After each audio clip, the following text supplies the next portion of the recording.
Alrighty, hello everyone. So in this week's Parshas Vayera, we have a we have a lot of different inyanim, but I think the main inyan is the Akedah, and the um as such we will explore the Akedah. I think that there's a lot of different kashas, and seemingly doesn't really make that much sense, but hopefully we can get a good hesber, which will then enlighten us to a very important understanding about the concepts at play. So it says, Avraham. So God tested Avraham, Abraham. Okay. So the Akedah happened after these things. Now, so the Chazal want to know, what are these things? What's after these things? So, say option one is after the words of the Satan. So it was Satan was Mekatrig. He said all the things that Avram, some say it was Yitzchak's upshare, some say Bar Mitzvah, all the karbanos he brought, all the things that meat that he made for his guests. He didn't bring even one carbon. So God said to him, didn't he do it for his son? If I asked him to bring me his son, he would bring me his son. So therefore he tested him and he had to bring his son. Some say it was after the words Shema, because in Arabs still have this as a point of pride. Say, oh, we did our mitzvah at 13. You only did it. You do it when you're 8 days old. So Yitzchak's response was, oh, if Hashem would have said to me, "You slaughter yourself in front of me," I wouldn't be makiv, and therefore, as a response, that kid happened. Okay, so keep that in mind. Now, let's skip a little bit, and we're skipping to the apex of the Akedah. The apex of the Akedah is Avram passed the test. Okay? And now God says to him, he says, "Vayomer al tishnach yadcha lanar v'atas leim uma." Don't send your hand onto the boy, onto Yitzchak, and don't do anything to him. Ki ata yadati, because now I know ki yirei Elokim ata, because you are a yirei Elokim. You're someone who fears God. V'lo chasachta bin chaychid himeni. You didn't hold back your one and only child. So Rashi says over here, and this is a theme. If you study the Rashi carefully throughout the entire Kedah, you'll see this is a recurring theme, but it's a huge plia, huge plia.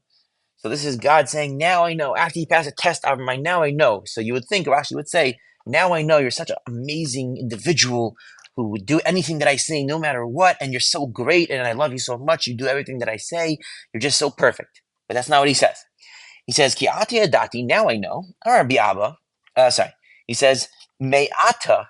From now, Yeshli, I have malehashiv, what to answer, la satan, to the satan, v'loumos, and to the nations, because the nations in the satan, they were hatamehim, they were shocked, they didn't know what was going on. Mahi chibasi atlacha, why was I God? Why did I love you so much? Now, Yeshli Pisran Pet Achshav. Now I have opening of mouth. I have what to say to them. Sheroyim, that they see Kirei Lekimata, that you fear God. I mean, if we think of the Akedah as one of it is, now we think of it, it is one of the hallmark accomplishments of the of us era. And so this Rashi L'chaira makes no sense. It's such a clear along with the previous Rashi. What's he saying? Because the Satan would have said, the Umas Ha'olam would have said, they were saying, "Oh, why do you like him so much?" So God should tell them, go jump in the river. What's in your business? Why I like him so much? Who cares? Who cares what you think? Who cares what you say? Whether figure that or not. Not only that, the Hashem tells Yavram, kach na es bencha sechitcha. So kach na, the word na means please. Rashi says, kach na, please take. He says, ein na el lashon bakasha. He says, Avram, please do this. Why should you please do this? Please.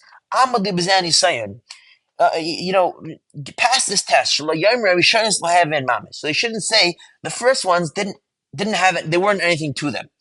Who's shaloy yoimru that they should not say? What is that supposed to mean? They should not say who? The Umas Olam, right? Other people. Who cares what other people say? Even keep in mind, even before the first test, Avram threw himself in a furnace rather than deny that God existed. He threw himself in a furnace. So what are you gonna say? You're gonna so they will say that those didn't have mamish. Who cares what they say? Why does this matter? God is saying, please pass this test so that they shouldn't say something. What? This is what's a pliya.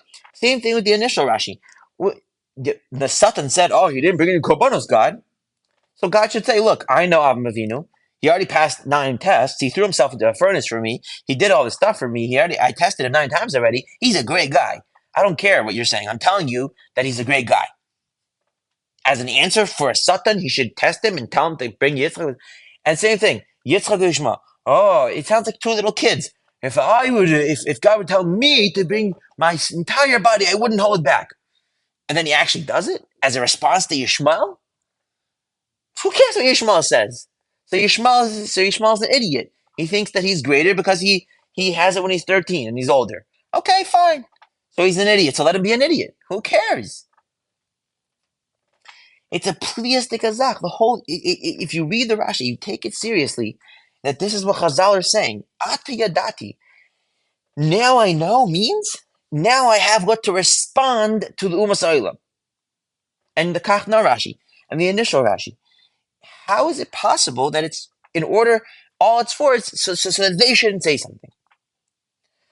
Okay, so those are really the biggest kashas, because if we don't understand that, then we just can't understand what the Akeda is about. It makes no sense. Rashi seems to say that the entire thing is about you know about the Umas Olam and what they would say, which I mean seemingly makes no sense. Then we have the idea of the birth of Yitzchak. The birth of Yitzchak is so the Yitzchak is known as the Av of Din, and the Av of Din is the fact that his name is laughter seemingly makes very little sense. You know, just right there, that should make you think twice. You know, because we think Din means, oh, it's all serious. It's this thing. Yeah, God is coming. You did something wrong. Now you're being punished for it. And yeah. So the Av of Din, his name is laughter. Really, that's very very strange. You have to admit. But not only that, it gets much more difficult than that. It says over here that Metzachik, which is the shorish of the name of Yitzchak, which is Tzadi Cheskuf, Rashi is lashon avodah zara. You know what the word tzchok means? It means avodah zara. Okay. What else does it mean? Davar acher, lashon gili arayos. It means gili arayos. Yeah. Okay. What else does it mean? Lashon ritzicha. It means ritzicha. I mean, what? Rashi is telling you that the word tzchok, tzadi cheskuf, means all 3 of the worst possible sins in the entire Torah that you have to give up your life for. And that's what the word tzadi ches kuf means. That's the shorish of the name of Yitzchak. Kol hashemei tzachok asal Elokim. That's why he was named that.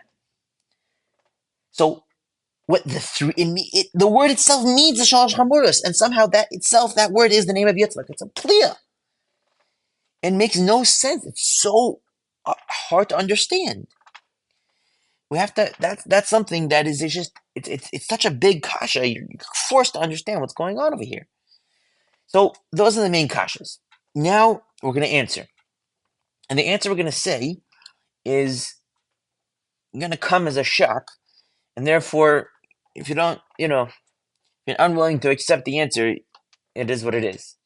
But it's borrowed from Chazal and from the Psukim, and we'll explain it in the best way possible, and we'll see that it's very, very clear. The answer is the following. We think of the concept of din as the idea that you're having to come to face with reality, and that now you're being judged, you did something wrong, and now you're going to be punished, and you're coming to face with reality, and therefore we have this notion in our head that din is synonymous with objectivity. The truth is that that couldn't be further from the truth. That is meaning to say that din is actually entirely subjective. It is completely subjective. And we're gonna prove that, and we're gonna show the cases in the Torah in a moment. But first, I want to explain what that means and how that structure works. We know that God has many names, but the two names that deal in these departments are Yod Kei Vav Kei, which is called by the Sfarim HaKadoshim the Shem Ha'etzem, the name which represents the essence, so to speak, of God that we can grasp. And then there's Elokim, which is the judgment one, and that refers to God as the Midas Hadin. And we know that at first creation operated within Elokim, Bereshit bara Elokim, right? And then Hashem, it says B'yom Asos Hashem Elokim Eretz V'Shamayim. So it says Hashem first, then Elokim. Anywhere throughout the Chumash where it says Hashem and then Elokim, it means Rachum Badin, which Chazal explained. He saw that the world could not be Miskayim that day, so he's Meshatef Miras Hadin with Miras Rachum. Okay, so now we have to understand the following thing, and this is a bit of a trip, but you have to, if you listen to the words and you hear what I'm saying, it actually is the emes. The truth of the matter is that Rachamim, having mercy, is actually the more objective way of looking at the world than din is. Why is that? Because people think, obviously, Mesilas Yesharim says that Rachamim is impossible for it to negate din. It doesn't even mean the negation of din to any degree. Rather, what does Rachamim mean? Rachamim means that instead of looking at the world and people as they are in their current state, what you look at is the underlying reality of what they are, which includes their full potential, right? If a person's full potential and his capabilities are all of what he is, that is what he is. He is his full potential, and he just has to do the things that will bring out his potential. But he is his full potential, and therefore, the midah of Rachamim is actually expressed through the name Yud Kei Vav Kei, which is the Shem Ha'etzem. That is the realer, so to speak, the real name of God, as opposed to Elokim, which is a sub-name. That is because Yud Kei Vav Kei, the underlying Ribono Shalom, the God of everything, the realest, the most objective way of looking at the world, is in its state of potential, because the potential actually includes everything that is. If you look at someone who made a mistake, or he's even not, he's still growing, you say, oh, he's such a bad person, or he's so shvach, or he's so not this, he's so... Are you saying the truth? No, you're not. You're not at all saying the truth, because that person has to get to that stage and grow, and he will become that thing, because that is within him to become that. So when you make a statement, he is this or he is that, objectively, a person is all of the potential that is within him. And therefore, actually, the outlook of Rachamim is more an objective outlook than the outlook of Midas Hadin is.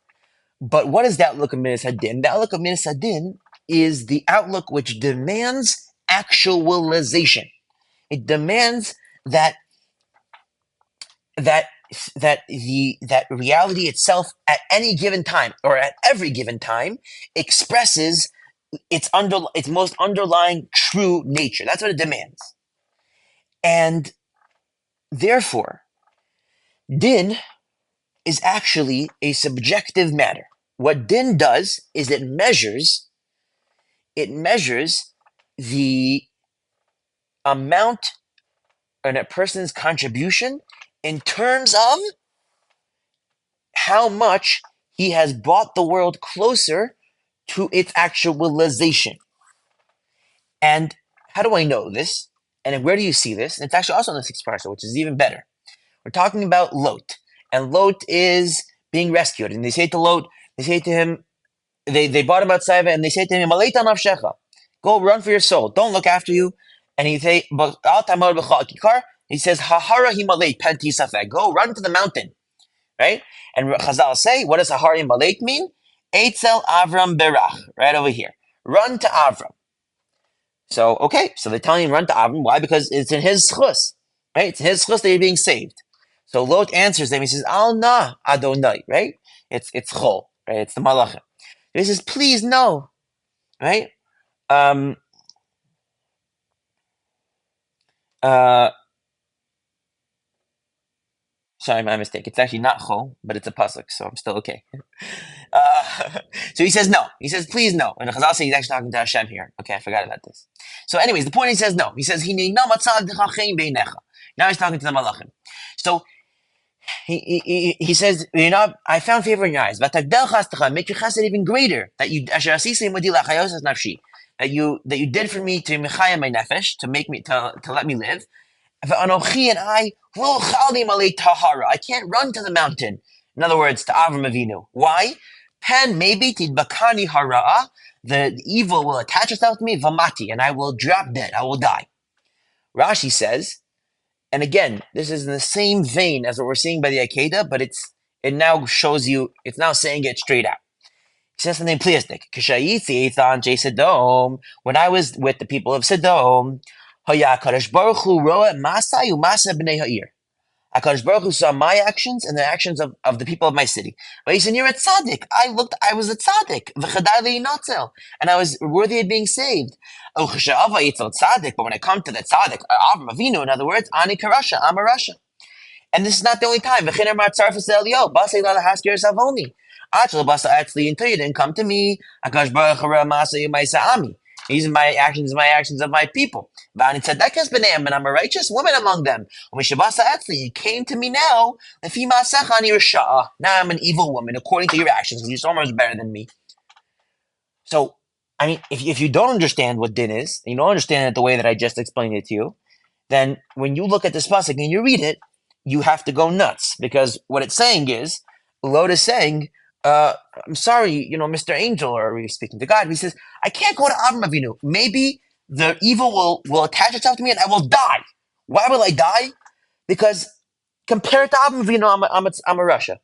But until now, I was with the Snowmites, and the Snowmites, they were so much more Shem than I was, and therefore I was a tzaddik b'neim. I was near a tzaddik b'neim.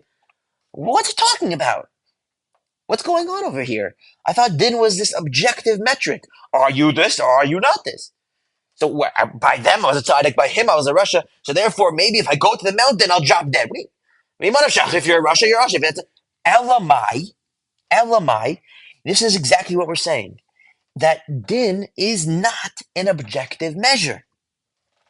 And that is the exact idea of what is being said here. Din is not an objective measure. It's a measure of how much influence are you having on the overall change that is going on within the world for its demand to actualize.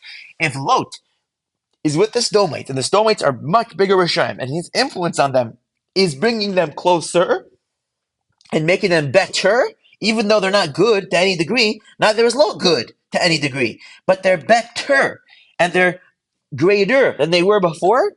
That means that his presence and his social factor of him being next to them is contributing to their process of the demand for the world to be actualized of din. And this was the same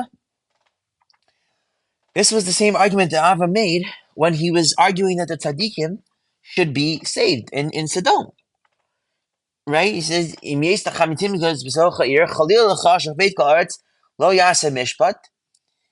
that was because that's what he was saying. He was saying, Im olam atarotze. Im olam atarotze ein din. So, and again, okay, so this is another thing that we're saying. So this is Avram talking. He's saying, Chalil lecha. God forbid for you, he's talking to God, from doing this. Lahami tzaddik in Russia, to kill a tzaddik with a Russia, v'hayach a tzaddik a Russia. And a tzaddik should be like a Russia. Khalil Allah, again, how it's, Shafik la'aretz lo yasa mishpat, you won't do a mishpat? So Rashi says, chulin hulach. It's a lashon of chulin. It's mundane. Yoimru, again, you have this yoimru. Like, what? They will say, Kachol nasa. This is how God works. Shaitef hakol. He just wipes everything out. Tzadikim, Rashayim. And he say, Kachas isa adar mabul adar flaga. That's what you did to Adar mabul adar flaga. You just wipe everything out. You don't discern between. Again, you have the yoimru. Oh, the yoimru. They care what they say. And then he says, right? So he says, and he keeps on going. Maybe there'll be this many. Maybe there'll be that many. So, what is the argument that he's making is that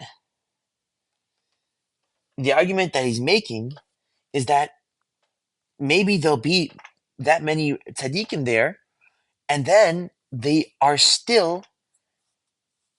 shouldn't be destroyed because you should still be able to look at their potential.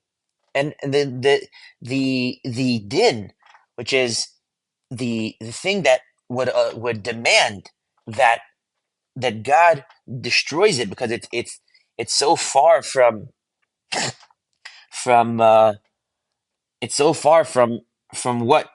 progress, or it's anti the progress that the way that the world needs to be going, that's what he was saying to him. He was saying to him that maybe you should still look at the potential, right? The rachamim, the chesed, that was Avram's koyach. So the point is like this. So the aside is that the din is a matter of contrast. It's not a matter of objectivity.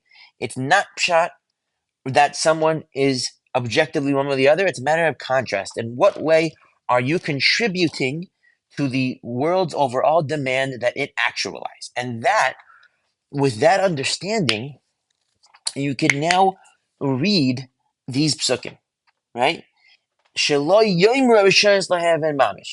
They shouldn't say that the Rishonos didn't have mamish. Ki ata yadati, right? Ki ata yadati. Now I know that what? Now I know because I have what to say to them. Why does it matter what they think? The answer is that it matters what they think because the midah of din is the demand that the world actualize. It go towards its actualization, and therefore, for righteousness and for relationships and for God to relate to someone in a vacuum without it being noticed by the rest of the world and without it making an impression upon them, this completely ignores the demand of the world for it to reach its actualization, being that the actualization of the world is the completion of the relationship with God. And therefore, what is being said is that the Akedah was a Maisa it was a show. That's what it was. It was a show. Now, it wasn't meaning it wasn't a show in the shallow sense that nothing real happened, but it was a show in the sense that the driving force of the whole reason for the Akedah was in order to have an answer to someone else's claim. And that is because Midas Adin demands that. And really, the Medrash says what I'm saying here straight out. It says, it says,